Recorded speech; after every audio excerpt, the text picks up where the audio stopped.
Hello and welcome. इस video में हम बात करेंगे FSx OpenZFS के बारे में। देखिए, सिर्फ AWS सीखना काफ़ी नहीं है, राइट? क्योंकि AWS भी अलग अलग ऑप्शन देता है। जैसे अगर हम FSx की बात करें तो FSx एक अम्ब्रेला है जिसके अंदर हमें 4 अलग अलग फाइल सिस्टम का यूज़ करना है। अगर मैं जैसे ही FSx में जाऊंगा, ये मैं अभी FSx में हूँ और जैसे ही मैंने क्लिक किया फाइल सिस्टम, ओके, मुझे ये 4 ऑप्शन मिल गए। एज अ सॉल्यूशन आर्किटेक्ट मुझे ये डिसाइड करना है कि ये 4 ऑप्शंस में मेरे लिए या मेरी एंटरप्राइज के लिए कौन सा ऑप्शन बेस्ट रहेगा। अब वो डिसाइड करने के लिए आपको AWS का नॉलेज है, वो सही है, पर आपको ये अंडरलाइंग टेक्नोलॉजी लाइक ONTAP के बारे में क्या मालूम होना चाहिए, OpenZFS के बारे में मालूम होना चाहिए, विंडोज़ फाइल सर्वर के बारे में मालूम होना चाहिए, लेस्चर क्या है, ये सब के बारे में मालूम होगा तो आप एक प्रॉपर डिसीजन ले सकते हो। हर बार हम सिर्फ ये बात नहीं कर सकते कि एग्ज़ाम में पास होने के लिए क्या करना है, क्योंकि एग्ज़ाम में पास होने के बाद हमें काम भी करना है। तो इसीलिए हम इस सीरीज में सभी अंडरलाइंग टेक्नोलॉजी के बारे में बात करते हैं। जैसे कि प्रीवियस वीडियो में हमने ONTAP के बारे में बात किया था, इस वीडियो में हम ZFS के बारे में बात करेंगे। पहले हमारा टारगेट रहेगा समझ ले कि OpenZFS है क्या, उसके बाद FSx OpenZFS के बारे में बात करेंगे। तो let's understand OpenZFS first and ये भी समझते हैं कि क्यों ये ऑप्शन AWS में FSx अम्ब्रेला के अंडर है, राइट? तो यहाँ पे मेरे पास एक माइंड मैप है और इसमें 4 पॉइंट है जो हमें मदद करेगा पूरी टेक्नोलॉजी को समझने के लिए। तो सबसे पहले let's start with the introduction, why we are using this और OpenZFS है क्या। तो OpenZFS एक फाइल सिस्टम है, लॉजिकल वॉल्यूम मैनेजर है। It is use to store and manage data, right? अब कैसे स्टार्ट हुआ? देखिए, 2001 में सन माइक्रो सिस्टम, जिनकी बहुत ही फेमस ऑपरेटिंग सिस्टम है सन सोलारिस, राइट, उन्होंने ये सोचा कि हमें कोई फाइल सिस्टम चाहिए जो large amount of data store करे और डेटा की इंटीग्रिटी यानी कि डेटा का करप्शन का जो प्रॉब्लम है वो सोल्व करे, राइट? उन्होंने ये 2001 में फाइल सिस्टम बनाने का एक चांस यानी कि उनको आइडिया आया। अब उसने उस समय उसका नाम रखा ZFS। Keep this in mind, it is ZFS not OpenZFS, okay, in the year 2001। 2005 में सन माइक्रो सिस्टम ने अपनी most famous Sun Solaris operating system के साथ ZFS को as a file system provide किया। पर 2008 में सन माइक्रो सिस्टम को लगा कि ये एक ओपन सोर्स फाइल सिस्टम होना चाहिए, तो उन्होंने इनको ओपन सोर्स कर दिया। ओपन सोर्स का मतलब क्या है? Everybody can get the source code और कम्युनिटी मेंबर्स होंगे जो उसके सोर्स कोड को डेवलप करने में मदद करेंगे। पर यहाँ पे एक प्रॉब्लम आ गया। In the year 2010 Sun micro system को एक्वायर कर लिया ओरेकल ने। अब ओरेकल जो है वो प्रोप्राइटरी सॉल्यूशन में बिलीव करता है, वो क्लोज सोर्स में बिलीव करता है, वो कभी भी अपने सोर्स कोड ओपन नहीं करता है। तो उन्होंने जो भी ZFS था उसके सोर्स कोड को लाइक क्लोज कोड में कन्वर्ट कर दिया। पर 2005 से particular ZFS open source development community बन गई थी, तो उन लोगों ने डिसाइड किया कि अब जो भी सोर्स कोड ओपन थे उसके बेस पे हम एक अलग से फाइल सिस्टम बनाएंगे जो ZFS बेस पे ही होगी। तो उन्होंने उनका नाम दिया OpenZFS।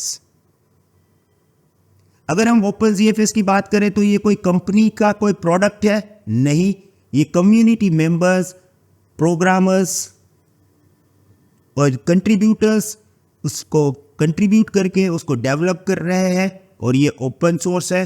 और ओपन सोर्स होने का सबसे बड़ा एडवांटेज ये है कि आपको इसकी लाइसेंस कॉस्ट नहीं आएगी। अगर हम ONTAP की बात करें तो ONTAP स्पेसिफिकली प्रोप्राइटरी सॉल्यूशन था नेटऐप का। अगर यहाँ पे हम बात करें OpenZFS की तो ये ओपन सोर्स है, राइट। और ये एक मेजर डिफरेंस है जिसको कंपनी कंसीडर करेंगी when they are going to implement any of the feature in the FSX। अब ओपन सोर्स है तो उसके फीचर्स क्या क्या है, राइट, तो उसके बारे में भी बात कर लेंगे। सबसे पहले features of OpenZFS। The first one is data health, right. Data corrupt ना हो। जब ये बनाया गया था तब भी उन्होंने डेटा इंटीग्रिटी के बारे में बात की थी, तो डेटा करप्शन को रोक सके उसके वो भी फीचर्स है। सबसे पहला फीचर्स है वो है data integrity, ensure that files are not corrupted, okay. Then error correction, यानी detect and correct the data corruption. अब देखिए आपको ये पता चलेगा कि डेटा करप्ट होगा तो वो डिटेक्ट कर लेगा, राइट, बट करेक्ट कैसे करेगा तो उसके पास एक फीचर है copy on write. See prevent data corruption by writing copies without over writing original data. तो ओरिजिनल डेटा जब आप कॉपी करते हो तो डायरेक्ट राइट नहीं करेगा, उसकी एक कॉपी लगेगी, उसके बाद डेटा राइट करेगा। तो अगर डेटा करप्ट हो जाता है तो आप उसको रिस्टोर कर सकते हो, राइट। तो सबसे पहला फीचर्स डेटा हेल्थ। दूसरा फीचर है capacity of managing large data. अगर आपके पास डेटा टेराबाइट्स में है, ह्यूज अमाउंट ऑफ डेटा है, तो भी आप इस पर्टिकुलर फाइल सिस्टम का यूज कर सकते हो। बेस्ट एडवांटेज इसके पास स्केलेबिलिटी है, can handle vast amount of data efficiently.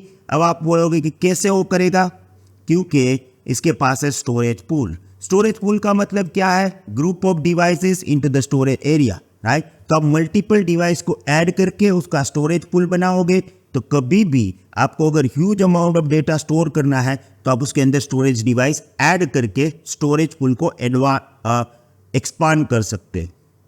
The third one is snapshot and cloning, can create point in time copies of efficient data.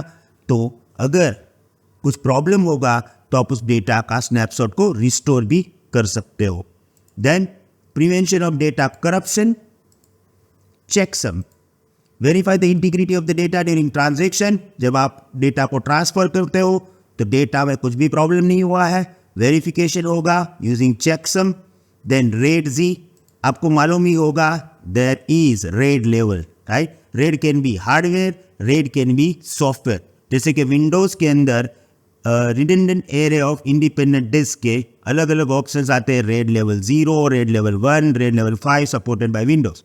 Red hardware भी आता है जिसके अंदर आप एक हार्ड डिस्क में लिखोगे, it will automatically create a cloning in the another hard disk. तो उसे क्या होगा, अगर कोई हार्ड डिस्क आपकी लॉस हो जाती है तो आप दूसरी हार्ड डिस्क में उसका मिरर इमेज होगा, वहाँ से आप रिस्टोर कर सकते हो। और उसके अलग अलग लेवल आते हैं। OpenZFS का अपना एक रेड लेवल है और यानी कि अपना एक रेड सॉल्यूशन है जिसको बोलते हैं RAID Z. And there is a atomic transactions. So ensure that complete operations reducing the risk free corruption. So whenever file आप कॉपी करते हो तो वो फाइल कंप्लीटली कॉपी हो गई है, उसका वो इंश्योरिटी करेगी। Then compatibility and portability, cross platform. अब देखिए यहाँ पे एक चीज़ आपको समझनी पड़ेगी कि ये फाइल सिस्टम है, ओके, पर वो लिनक्स पे चलेगा। इसका मतलब क्या है, अगर हम ONTAP की बात करें तो ONTAP one off fully operating system, right. उसको आप बेयर मेटल वर्चुअल मशीन पे डाल दो, पूरी फाइल सिस्टम है जो स्टोरेज मैनेज करेगी। यहाँ पे ये लिनक्स ऑपरेटिंग सिस्टम के बेस पे चलेगा। यानी कि अगर आपको OpenZFS यूज करना है तो पहले आपको लिनक्स की कोई भी ऑपरेटिंग सिस्टम चाहिए, इट कैन बी FreeBSD और any Linux variation, any Linux distribution, और उसके ऊपर आप OpenZFS को यूज़ कर सकते हो। Then it is having a community support. मैंने पहले ही बता दिया कि large number of programmers, community contributors are developing this. तो कभी भी आपको सपोर्ट चाहिए, you will get it with the community support and then continuous development. देखिए कई बार क्या होता है, जब आप कोई प्रोप्राइटरी सॉल्यूशन की बात करें तो वो प्रोप्राइटरी सॉल्यूशन उस पर्टिकुलर कंपनी के जितने भी प्रोग्रामर्स या उस पर्टिकुलर डिपार्टमेंट में काम कर रहे हैं उतने एम्प्लॉय उस पर्टिकुलर प्रोडक्ट को डेवलप करते हैं। अगर हम ओपन सोर्स की बात करें तो वहाँ पे थाउजेंड्स ऑफ कंट्रीब्यूटर्स हैं जो उस पर्टिकुलर प्रोडक्ट को डेवलप करते हैं। तो यहाँ पे रेगुलर अपडेट्स और इम्प्रूवमेंट्स बहुत ही ज़्यादा स्पीड में आते हैं। Then we have last options about this. It is having advanced features like compression. Data compress करने से क्या होगा, कम डेटा स्टोरेज की रिक्वायरमेंट होगी, कम स्टोरेज की रिक्वायरमेंट होगी तो you can save money. So it can compress the data. It can also use deduplication technology. अब ये डीडुप्लीकेशन टेक्नोलॉजी क्या है, देखिए अगर आपने अपने स्टोरेज में आइडेंटिकल फाइल डाल दी, यानी कि आपके स्टोरेज में 3 आइडेंटिकल फाइल है, मैं बात कर रहा हूँ आइडेंटिकल यानी 100% सेम, राइट। तो विदाउट डीडुप्लीकेशन क्या होता है, आपका स्टोरेज 100 MB का अगर एक फाइल है और ऐसे 3 आइडेंटिकल फाइल है तो 300 MB डेटा स्टोर करेगा। सेम फाइल 3 बार स्टोर होगी। डीडुप्लीकेशन से क्या होगा, आपकी एक फाइल है, 3 फाइल है, तीनों आइडेंटिकल है तो एक बार स्टोर होगी, और 300 MB के बदले सिर्फ 100 MB ही डेटा स्टोर होगा, यानी कि वो स्टोरेज में आपको फ़ायदा करेगा, आपका स्टोरेज जो है वो कम लगेगा। And then we have tiered storage. तो आपके पास जैसे होट डेटा है जो आप फ्रीक्वेंटली यूज़ करते हो उसके लिए अलग स्टोरेज, अगर आपके पास कोल्ड डेटा है जिसको आप फ्रीक्वेंटली एक्सेस नहीं कर सकते हो तो इसको अलग स्टोरेज में स्टोर कर सकते हो, यानी कि स्टोरेज के टियर बनाए हुए हैं उस हिसाब से जिस टाइप का आपका डेटा है, जिस टाइप का आपका यूज़ है उस तरह से आप स्टोर कर सकते हैं। तो ये सभी फीचर्स के कारण OpenZFS बहुत ही पॉपुलर है और कई सारी कंपनीज OpenZFS को यूज़ करती है, और इसीलिए अभी ये पर्टिकुलर प्रोडक्ट क्लाउड में भी अवेलेबल है as a FSx OpenZFS। Now हमने ऑलरेडी एक पर्टिकुलर ऑन टैप के बारे में समझ लिया है। इस वीडियो में मैंने आपको समझाया OpenZFS के बारे में। हमें अभी इन दोनों के डिफरेंस देखना पड़ेगा और इन दोनों के जो फीचर्स है वो FSx में कैसे आते हैं, कौन सा अपर हैंड पे है, कौन सा लोअर हैंड पे है, वो भी देखना पड़ेगा। तो ये दोनों के बारे में हम बात करेंगे नेक्स्ट वीडियो में। देखिए हम चाहते हैं कि आप क्लाउड एक्सपर्ट बने, हम चाहते हैं कि आपको सभी ऑप्शंस के बारे में सभी डिटेल्स हो, पर उसके लिए 2 चीज़ें हैं जो आपको करनी पड़ेगी। एक, आपको रेगुलर वीडियोस देखना पड़ेगा, don't skip any days. Otherwise क्या होगा, हम 100 डेज पे हैं और आप अभी 50 में हो और आप 3-4 वीडियो एक साथ देख रहे हो। हम ये नहीं चाहते हैं, क्योंकि अगर आप एक साथ 3-4 वीडियो देखोगे बर्डन हो जाएगा, आप कुछ याद नहीं रख सकते।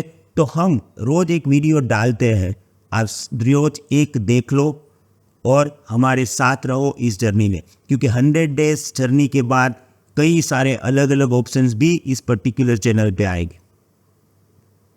दूसरी बात, हम ये चाहते हैं कि आप जो भी सीखें वो प्रैक्टिकली सीखें, राइट। तो ये तो थियोरिटिकल वीडियो था, आगे प्रैक्टिकल्स भी आएंगे, तो सभी प्रैक्टिकल को आप परफॉर्म करें, क्योंकि एक बार आप कोई भी चीज़ प्रैक्टिकली कर लोगे उसके बाद आपको कोई भी क्वेश्चन पूछेगा कोई प्रॉब्लम नहीं आएगी। मैं ये स्ट्रांगली बिलीव करता हूँ 10 साल क्लाउड में है, आगे का 10 साल क्लाउड में ही होगा। अगर आप साइबर सिक्योरिटी एक्सपर्ट हो, नेटवर्किंग एक्सपर्ट हो, प्रोग्रामर्स हो, इन एनी केस इवन आप डेटा साइंटिस्ट करना चाहते हो, आपको क्लाउड सीखना पड़ेगा, right. So thank you very much. अगर आपको लाइव क्लाउड सीखना है तो भी आप हमसे कांटेक्ट कर सकते हो, हमारे लाइव क्लासेस भी है। Thank you very much, see you in the next video, have a nice day, good bye.